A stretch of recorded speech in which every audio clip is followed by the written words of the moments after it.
So you've decided to ditch the MIDI cables and you're wondering which wireless MIDI device is the best for you and your needs. Well, here we have three options: the WIDI Master, the WIDI Jack, and the WIDI Uhost. All completely wireless MIDI products from CME Pro. Firstly, I would like to thank CME Pro for sending these out for me to discuss and demonstrate on the channel. This isn't a paid or sponsored video, and all opinions are my own, but I am putting links to everything down below, which are affiliated. And if you do go ahead and make your purchase through those links, it's a way for you to support the channel and say thank you at no extra cost to you. So before we get going, if you're into music gear, MIDI, reviews, all that good stuff, do consider subscribing. There's lots of content you might find interesting, and there's always plenty more to come. Today, we're comparing these three wireless MIDI options from CME Pro, which allow you to connect your gear wirelessly, but each one has its own strengths and features. So stick around as we break down the differences and help you figure out which one is right for you and your setup. Anyway, enough of the intro, let's get stuck in. So let's start then with the WIDI Master.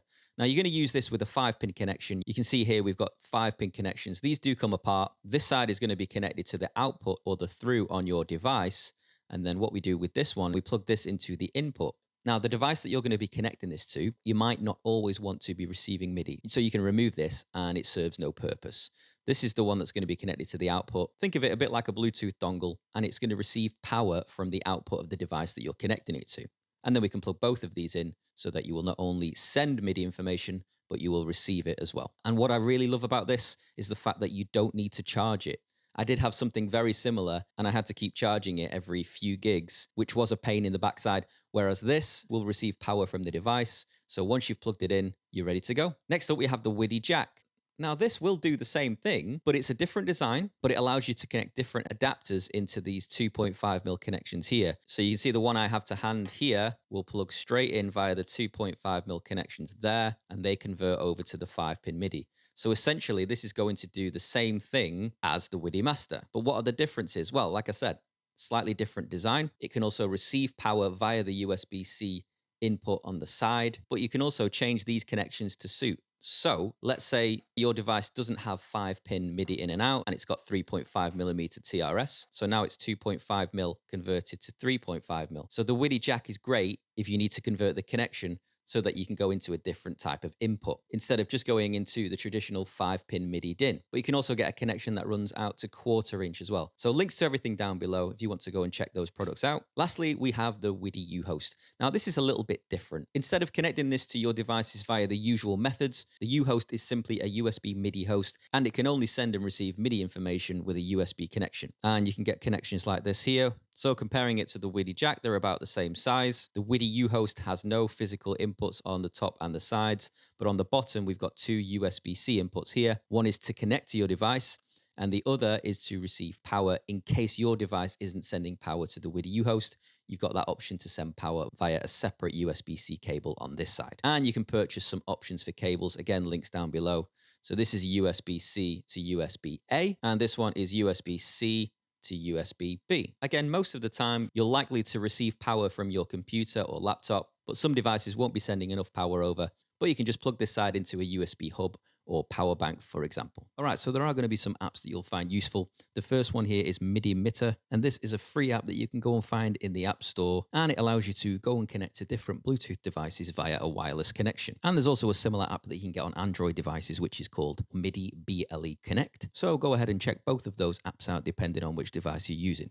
The next one along here is the WIDI app, which is designed for use with CME's WIDI products. So in this app, you can connect to different devices, create groups, and change a bunch of other settings within your WIDI devices. But these apps are going to be very useful to you, so make sure you go ahead and check those out. So first of all, I've got the WIDI Master plugged into my HX Stomp, and I'm going to demonstrate how easy it is to connect from my iPad using the WIDI app. So we just tap on the WIDI app, and you'll see WIDI Master at the top, and it's connecting, and now it's connected. And to know that it's connected, we just take a look at the WIDI Master, and we've got a solid blue light here, which means that the iPad is now connected to the WIDI Master. Now, if I want to go ahead and make that connection via the MIDI Mitter app, I'm just going to go in here. I've got WIDI Master here. It says not connected on the right-hand side. I'll tap this, and now it's connected. All right, so just to show you that the iPad is now connected to the HX Stomp via the WIDI Master, I'm going to use another app called MIDIPad, but this is just a nice user-friendly app, so you can control these MIDI devices by sending program changes, control changes, note messages, etc. from these pads. So what I've gone ahead and done is I've changed pad 1, pad 2, and pad 3 to change the snapshots on the HX Stomp. So you can see I've got some different commands that are being sent from each of these pads. So when I tap pad 1, snapshot 1 will load, snapshot 2 on pad 2, snapshot 3 on pad 3. So that's all happening wirelessly using the MIDI Mitter app on the iPad and the WIDI Master plugged into the HX Stomp. All right, so now I've got the WIDI Jack plugged into my Boss RC600 loop station, and I've got MIDI Mitter open again on my iPad. I'm going to connect to the WIDI Jack, and now my iPad is going to be communicating with my RC600. And just to show you that that's going to happen, we'll go back into the MIDI pad. You remember how I had my HX Stomp, which is going to be receiving those CC messages to change the snapshots. And now my RC600 is going to be receiving memory changes. So 82 is this first pad, memory 83, memory 84. So program changes are being sent from the iPad over to the RC600 via the WIDI Jack, and CC commands are being sent over to the HX Stomp from the iPad to the WIDI Master. Now, the last connection we're going to make is using the WIDI Uhost. This is the Graviton M2, which is a great MIDI controller from Luminite Effects. Go ahead and check their products out. Now, it has Bluetooth built in, so it can send MIDI information via Bluetooth to different devices. But for the purposes of demonstrating these CME products, we're going to go ahead and put the WIDI Uhost into the M2. But we'll use this a little bit later on to send some information from the M2 over to the iPad. But instead of using the Bluetooth built in, we'll use the WIDI Uhost. So you should find that all these CME devices will connect and pair with each other automatically. But I wanted to show you how you can create a group within the WIDI app so that you can set things up to better suit how you want things to connect, which one you want to be the master, which one you want to be the slaves, etc. So we're going to go back into the WIDI app. So I'm going to fire up my HX Stomp first, which has got the WIDI Master plugged in. I'm going to go ahead and tap on that.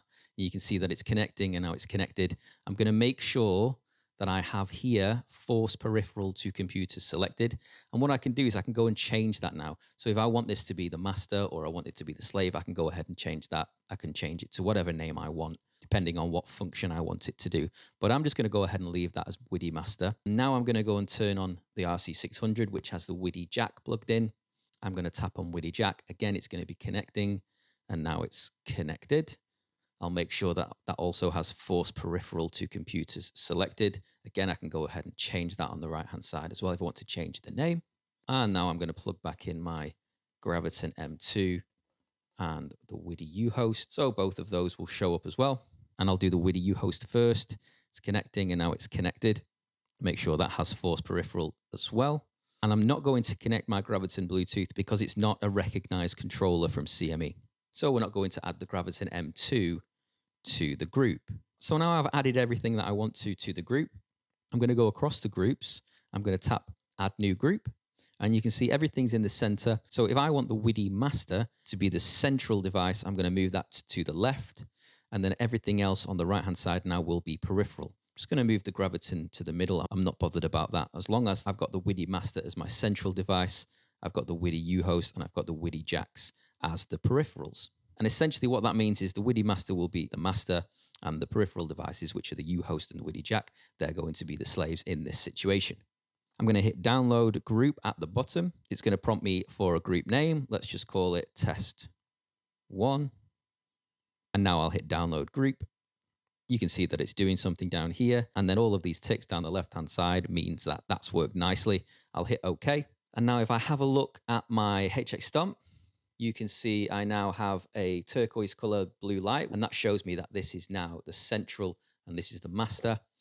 And then my other device is the WIDI Jack and the WIDI Uhost are flashing blue. So now all of these devices can communicate with each other, and I don't need to go ahead and set things up again using my computer or my iPad. Each and every time I turn on and off these devices, they will automatically connect with one another. So that's how you can go ahead and create a group within the WIDI app. Now, what I've done is I've just powered everything off and powered it back on again. And just so you can see that these devices are now communicating with each other wirelessly, although it doesn't look wireless, does it? Because of all these cables running around, but that's just power being sent to the devices. I can confirm that it's just the WIDI Jack and it's just the WIDI Master that are going to communicate with each other in this scenario. But I'm just going to send a CC command from my RC600, which I've set to this pedal here, and that's going to change to snapshot 1 on my HX Stomp. So here we go. So that just shows you that the WIDI Jack and the WIDI Master are now communicating with each other rather than having to have a computer or an iPad present to connect to those devices. So now I'm going to show you an app called Songbook Pro, which is here. This is just a lyric sheet app that I use, and obviously I can swipe between the lyrics this way, but I'm going to show you how I can change these lyric sheets using my Graviton M2. So firstly, I'm going to unplug the WIDI Uhost. We're not going to use that for the moment. I've changed preset 1 and preset 6 to go back a lyric sheet or up a lyric sheet. So when I connect this to Songbook Pro now, I'm just going to go into MIDI devices and we're going to connect that to the Graviton Bluetooth MIDI. So now this first preset here will move back a song, and then this preset here will move up a song. And I can obviously use these foot switches, which are programmed to change these presets on the screen. So that's working nicely, but that's not showing you how the WIDI Uhost is going to be used in this situation. So what I'm going to do is I'm going to pop that into my M2. And obviously, if you've got a device that isn't capable of sending MIDI over Bluetooth, but it has a way of sending MIDI over USB, this is where the WIDI Uhost can come in handy. So I've got the WIDI Uhost now plugged into the M2, and I'm going to go back up here to MIDI devices, and I can select WIDI Uhost here. So that means now I'm not going to be using the Graviton M2's Bluetooth. I'm going to be using the WIDI Uhost Bluetooth to send the information over to the iPad. So moving back a lyric sheet here and up a lyric sheet this way. And that's using the WIDI Uhost to send USB MIDI over to the iPad. So I'll go back to my MIDI pad app, and you can see, again, everything's connected wirelessly from the iPad. I can choose snapshot 1, 2, and 3 on my HX Stomp. I can change to different memories on my RC600. And then if I open up my lyric sheet from Songbook Pro again, I can also move up and down those lyrics. And everything is being sent over completely wirelessly using these CME devices. If you would rather have that physical connection, CME offer a range of connections, including these low-profile 5-pin MIDI DIN connections, which are amazing as well. I'll put links to everything down below, but if you have stayed to the end of this video, hopefully you found it useful. Give the video a like, it really does help to reach more people like you. If you have found it useful, subscribe to the channel to stay in the loop. There's always plenty more content to come, especially on the Luminite Graviton M2, and I'll be using these devices loads in my current setup as well. You can support the channel through the various links below, and as always, everybody, I'll see you in the next one. Have a great day.